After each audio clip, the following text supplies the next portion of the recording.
for a moment, maybe, about someone you truly admire, someone whose example guides you. Hmm. What is it about them, their character, their impact? Yeah. Now, let's take that idea, that profound admiration, and explore what it means when it's rooted in faith. Okay. Specifically, the really deep love Muslims have for the Prophet Muhammad, peace and blessings of Allah be upon him. That's a really compelling way to frame it, actually. Yeah. Yeah, so today, our deep dive takes us right into the heart of Islamic belief. We're trying to understand precisely why this love for the Prophet Muhammad, peace be upon him, is just so central. Exactly. We've been looking through excerpts from Why Must We Love the Prophet Muhammad, Peace Be Upon Him. It's from the Red Hill Jamia Mosque, Al-Mustafa. Right.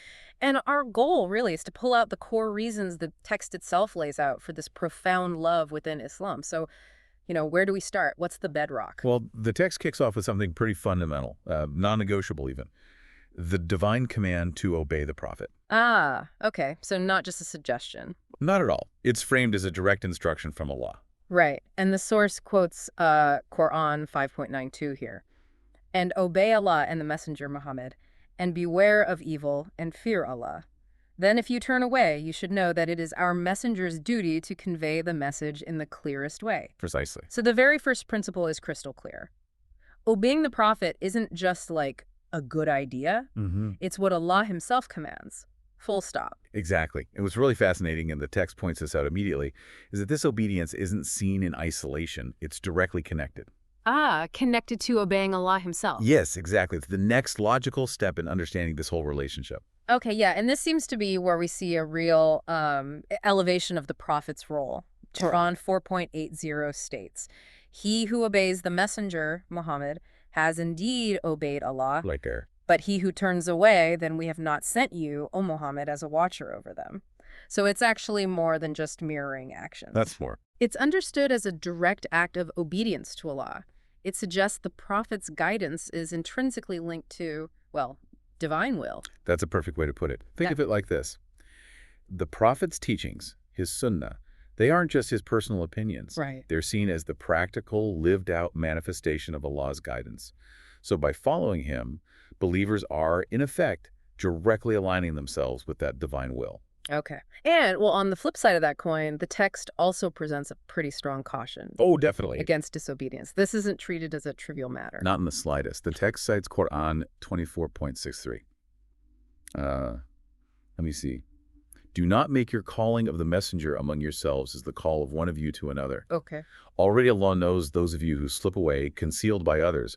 So let those who descend from his, i.e. the Prophet's order way, or sunnah, beware, lest fitna, trials, or affliction strike them, or a painful punishment. Okay, sunnah, that's his way, his practice is saying, it's his whole life example, right? Right? Exactly. His comprehensive way of life. And fitna, the text explains it as trials or affliction. Mm-hmm. It even mentions the possibility of shirk, which is associating partners with Allah, a very grave thing. And then there's the explicit mention of a painful punishment.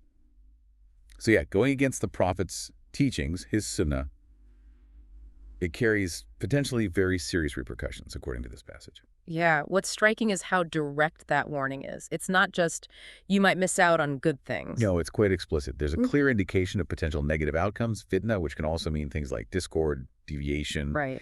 and, of course, painful punishment for those who consciously disregard the Prophet's guidance. Okay. Then the text sort of shifts gears slightly. It talks about the inherent respect and honor due to the Prophet. Yes, simply because of his status, his divinely given role as a prophet. It's about acknowledging the immense significance of that role itself. Makes sense. Precisely. And Quran 48, verses 8 and 9 are brought in here. Verily, we have sent you, O Muhammad, as a witness, as a bearer of glad tidings, and as a warner. Okay. In order that you, O mankind, may believe in Allah and his messenger, and that you assist and honor him, and that you glorify Allah's praises morning and afternoon. So right there in the verse, alongside belief in Allah and his messenger, Yep. there's a direct call to assist and honor him. The Prophet, that is. Exactly. So this isn't just, cultural politeness. It's presented as a divine directive. Show profound respect, venerate him as part of his mission.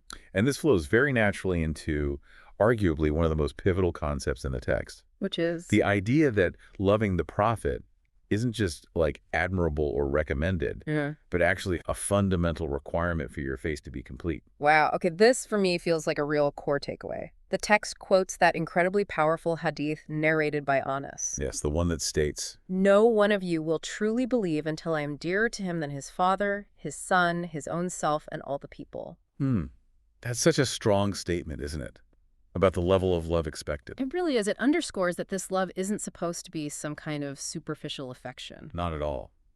It's meant to be this deeply ingrained feeling, a sentiment that surpasses even the most natural loves we have for family, for our own selves. It signifies a profound prioritization. Absolutely. And the story about Mari ibn al-Khattab, may Allah be pleased with him, really illustrates this, doesn't it? The text mentions it. It does, yeah. It shows that journey. He initially says, I love you more than everyone except myself. Right. And the prophet clarifies. The prophet clarifies that no, for true faith, the love for the prophet must surpass even love of oneself. And Umar's immediate affirmation then, by Allah, now you are dearer to me than my own self. Yes. It shows that realization clicking into place. It's not just about emotion. No. It reflects a complete submission, a recognition that the prophet's guidance holds the ultimate importance in your life, more than your own desires, your own ego, even your own preservation. Which connects nicely to the insights from Shaykh al-Islam ibn Taymiyyah that the text brings up. He really delves into why this love is so essential. He does. Ibn Taymiyyah's argument, essentially, is that the prophet is the absolute key. The key. The key to unlocking all good, both in this life and, crucially, in the hereafter. Okay. He emphasizes that salvation from Allah's punishment, attaining his mercy. Yeah. It's exclusively through believing in and following the prophet. So loving him is, in a way, recognizing the source of all blessings. Exactly. It's acknowledging where all that ultimate good comes from. So if you think about it, the most profound gift is faith itself, right? Undeniably. And Ibn Taymiyyah posits that this gift comes through the prophet. He's the guide leading people out of darkness into light. Without that connection, even our closest relationships, our wealth, whatever, they hold little ultimate significance before Allah. It really frames the prophet's role as the ultimate conduit, the channel of divine grace and guidance. Beautifully put. And another scholar cited in the text expands on this. They emphasize the just immense benefit the prophet brought. How so? By guiding people from disbelief to faith. That benefit, the one leading to eternal bliss, it just dwarfs any temporary worldly advantage you could possibly gain. That makes perfect sense when you frame it in terms of eternity.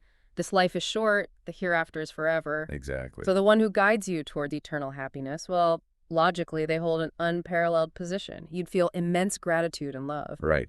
And the text also notes that common feeling believers have, that longing to see the prophet when he's mentioned.